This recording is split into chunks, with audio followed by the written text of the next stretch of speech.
So in the last video, I talked you guys through how to start your pet sitting business. That video ended up being very long, so I split them into two. And in this video today, I am going to be answering your questions, but I do recommend checking out that video first. It might answer a lot of the questions you have before watching this one, so I'll leave that in the iCards and also down in the description, and I hope you guys enjoy. Okay, so questions. The first one is it hard work? I'd say in the grand scheme of like jobs that are out there, it's definitely not the hardest job, but it's not as easy as some people think it is. There's a lot of things that can be really difficult sometimes that a lot of people don't expect, so I don't think it's necessarily hard work all the time. It can be quite physically hard sometimes if you're walking dogs or you're scrubbing sick off someone's carpet. That side of it can be quite hard. Do you ever get pets that can't mix with other animals, like dogs that don't like other dogs? Yes, I do, but if I'm pet sitting them in their own home and they don't need to go out on a walk, then this is perfectly fine. But if I'm walking a dog, I do walk one that I know has issues with other dogs. I tend to just make sure I avoid them, but you do want to check with your insurance. If a dog has a pre-existing issue with aggression, you might not be covered on your insurance if something happens whilst you're walking that dog, so it's definitely worth checking to make sure that your insurance covers you, just in case something happens. How old do you have to be a pet sitter? Now this is probably my most frequently asked question. When I asked you guys for questions, a lot of you were saying, could you be 12 and be a pet sitter, or 13 and be a pet sitter? As far as I know, I think you have to be 16, which is like the legal working age, or 18, somewhere around that age, to be a pet sitter. This doesn't mean you can't pet sit for friends and family, but I'm pretty sure you do have to be 16, and I don't think you could get insurance if you were under 16, and you definitely do need insurance, so I think I'm going to have to go with 16. Would you need to take a pet first aid class before taking on other people's pets? Now you don't need to do a first aid class, but I do recommend it. It can be very, very useful just in case something does happen. What do you enjoy the most about pet sitting, and what do you despise about it? The thing I enjoy the most is just working with the animals. I get a chance to interact with a lot of animals I don't have. I don't currently have my own dogs or cats, so being able to be around other people's dogs and cats kind of fills that void in my life.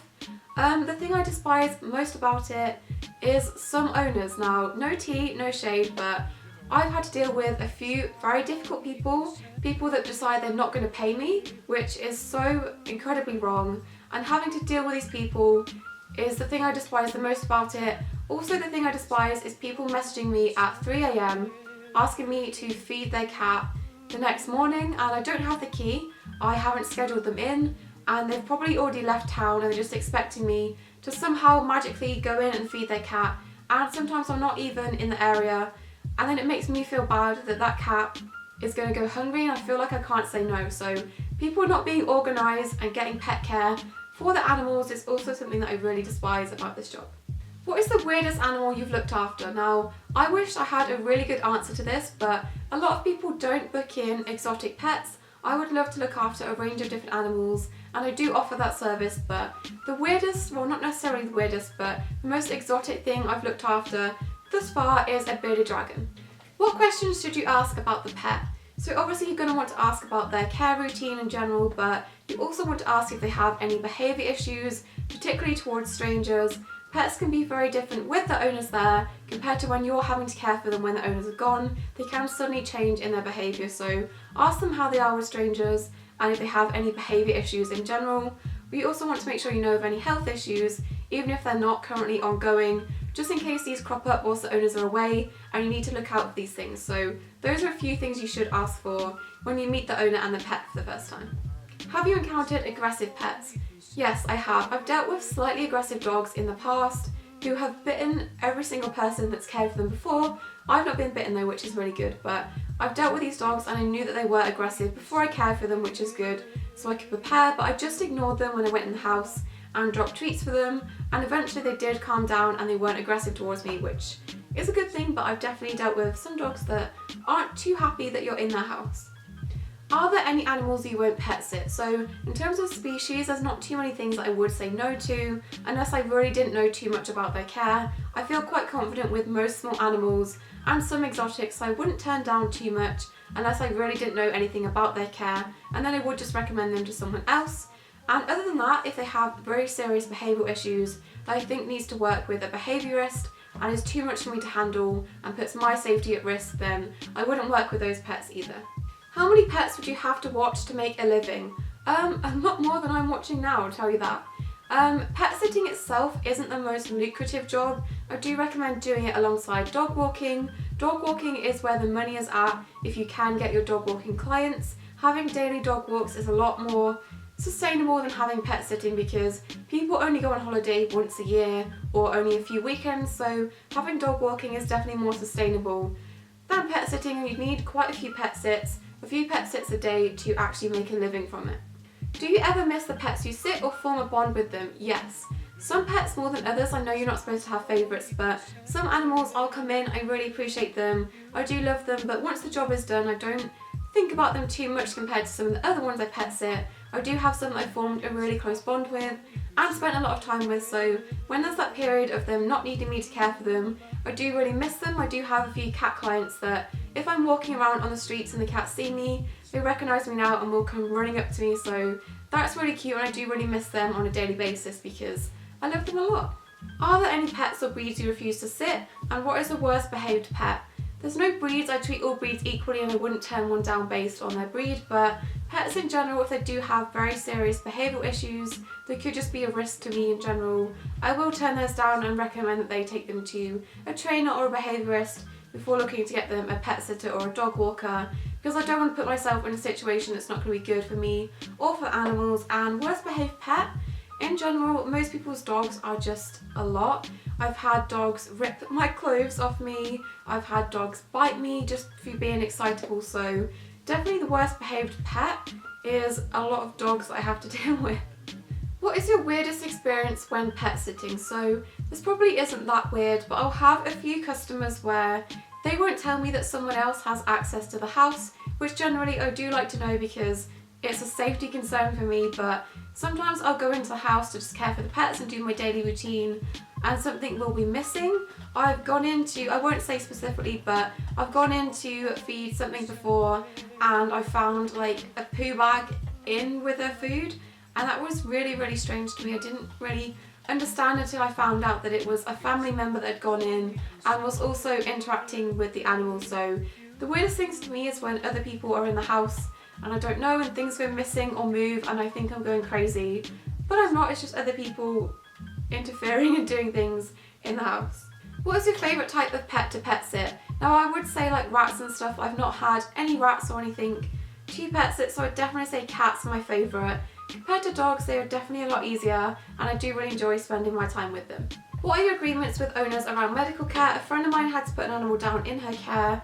What are your agreements around that? How do you make sure you're paid? How do you make sure people pick up their small animals? So in terms of veterinary care, I do make them sign an agreement beforehand to say that I can take them to the vets, but also that I am covered for them to pay and that I don't have to pay a single penny for their own pet's vet care. So I do make sure that is signed beforehand, and then I will take that to the vets if I have to. Luckily I've never had to take an animal to the vets, but I would take that agreement with me with their signature to say that I'm not liable for any of the charges from the vets.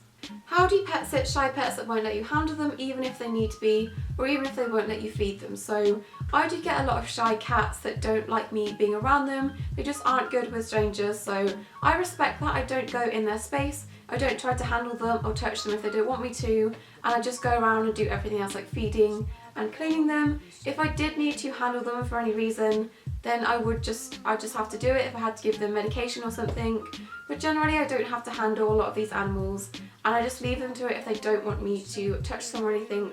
I just leave them alone and don't bother them. What's the worst experience you've had whilst pet sitting? For me, it has nothing to do with the animals themselves. It has everything to do with the owners and them not paying you. You go in, you do your service, you love the animal as if it was your own, and then they don't pay you. They don't take you seriously enough in your profession to actually pay you what you're owed, and you can't really do much about it besides taking them to court. So definitely the worst experience is having to deal with people like that. If the pets are brought to your house, how do you make sure they're picked up again? So I don't offer boarding in my house for pets, but if I did, I'd have some sort of contract to say that the owners had to sign to say they need to be picked up by a specific time and day, and if they didn't, they would be implemented with a late fee they had to pay on top of the charges already, just in case they didn't come back and pick them up. but if this was a recurring thing where they never came back to pick the animals up, I'm not sure how this would work, whether you'd have to have something in the contract to say that you would be liable to rehome them if they never came to pick them up, or something like that.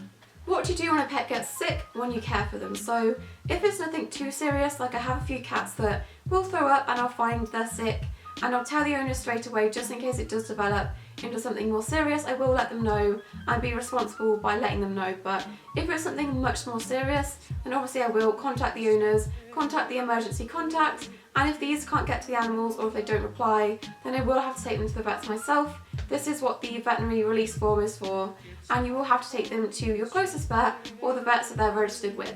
Has an animal ever passed away whilst in your care? Luckily, no, but I do know a few people that have had to deal with this. I did have an animal I was supposed to care for, and it did unfortunately pass away because it was quite old, a few days before I was supposed to look after it, so I was really sad about that, but also really relieved that it didn't happen whilst the owners were on holiday, and it didn't happen in my care, and I wasn't the one that had to inform them that it had happened. Okay, my camera died, but I'm back. How do you explain if the pet you're looking after is getting the wrong care? This is a very tricky one because some things are very hard to overlook, but you also don't want to overstep your boundaries and remain professional and not be too picky about the animal's care. So I'd say for minor things like if they're using a cat litter that's not the best, or if they're perhaps not feeding them the best diet, don't be too picky about picking up on these things because it's not your business necessarily to point all of these things out. You do have to respect that the owner has made these choices for the animal. You can obviously make suggestions and say, hey, maybe you should try this diet with them, but I'd say only really mention things that are very detrimental to the animal's health. So if you think their care is very, very dire and they do need to make improvements and it is in the animal's best interest, then I would definitely try to point that out sensitively and say, hey, maybe you should do this differently. Don't be too aggressive with it, obviously be very kind about it, but with minor things it's not always worth pointing them out if the animal's health isn't necessarily in direct danger. Do you need to buy anything for the animals, or do you ensure that they come with everything they need? So you shouldn't ever really have to provide anything for the animals. They should come with all their food and everything ready. I have had a few times where the owners forgot and not provided food. I've had to go and buy food, but in this scenario you do want to make sure they give you the money for this, preferably before you go out and buy the food and everything. But if you're stuck, you are going to have to buy these things. Obviously an animal can't go without food, but do make sure the owner pays you for these if you do have to. So that is it for today's video. Hopefully if you are thinking of being a pet sitter, then this was helpful to you in learning a bit more about the process, and if not, hopefully this was just interesting to you to learn a bit more what it's like to be a pet sitter. I am thinking of making a more detailed video talking about my experience as a pet sitter, the ups and downs, all of the weird things I've experienced in the 7 months that I've been going. So if you'd like to see that, please let me know down in the comments, and make sure you are subscribed to see any more animal content from me, and I'll see you in my next video. Bye!